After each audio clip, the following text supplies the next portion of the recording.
जगन्नाथ कण्ठशोभितकौस्तभ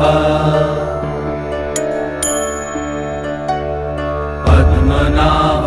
वेदगर्भ चन्द्रसूर्यविलकरा जगन्नाथ लोकनाथ नीलाद्रीश परहरि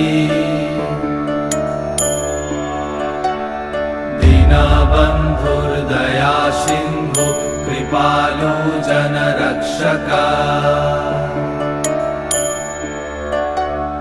कम्बुपाणि चक्रपाणि पद्मनाभ नरोत्तम जगत्तं पालको व्यापी सर्वव्यापी सुरेश्वर